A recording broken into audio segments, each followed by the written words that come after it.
سلام بینندگان عزیز، امروز دوشنبه 16 دکبر است. ساعت با وقت شهر پراگ 10. حالا فشرده موضوع برنامه خبری امروز را به سهم شما میرسانم. شکل کامل این و گزارش‌های خبری دیگر را در برنامه اخبار آزادی ساعت رسا یک در پخش مستقیم و هم ثبت آن را در صحیفه آزادی ویدیو می توانید تماشا کنید.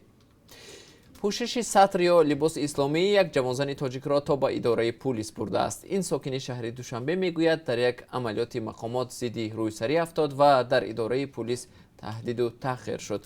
نیلوفر رجبووا ادعا دارد که بازداشت و بازپرسی و فشار 10 ساعته در اداره پلیس بیماری او را تشدید داده است. در برنامه خبری امروز تفصیلات این قضیه را برایتان از زبان خود نیلوفر رجبووا تقدیم خواهیم کرد.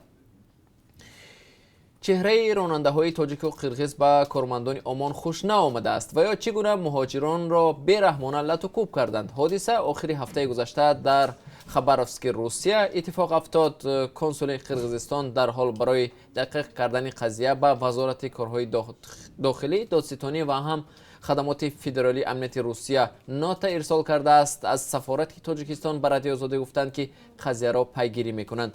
لط و کوبی راننده ها و از جمله 22 تاجیک در حالی است که آنها میگویند همه‌شان شهروندی روسیه را دارند و قانونی در شرکت مسافربری کار میکردند. چون و چرا را بعد 3 ساعت دیگر در اختیار شما خواهیم گذاشت.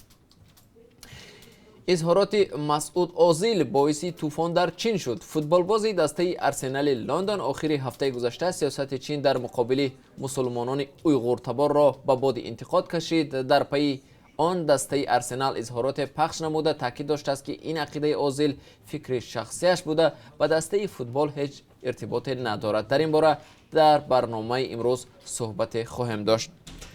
بانک ملی تاجیکستان ادعا دارد که ارسال پول به تاجیکستان که در آن اصلاحات گذرانیده شد بنابر علتهای فنی یک مدت دشوار گشت، اما مسئولان بانک ملی میگویند حالا مشکلات فنی میان بانک ها و مرکز یگانه انتقال پول برطرف شد و مشتریان پولهای خود را می توانند بگیرند و یا ارسال کنند.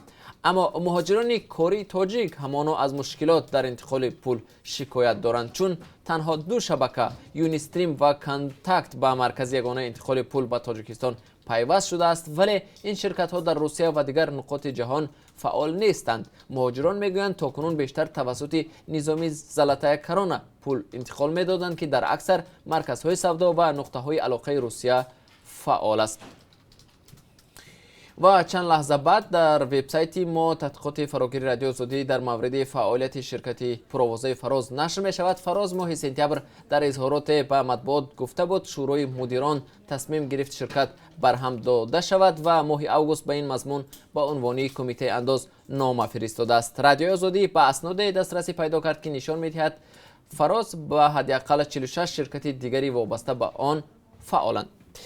بیننده ارجمند، ما هر لحظه خبر و حادثه های تاجیکستان و جهان را پیگیری میکنیم. در برنامه اخبار شما را با آخرین تحولات تاجیکستان و جهان آشنا میسازیم. تا کمتر از 3 ساعت دیگر ما را در پخش زنده در صحیفه آزادی ویدیو در یوتیوب و هم صحیفه های رادیو آزادی در فیسبوک ادنا کلاسیکی همراهی کنید.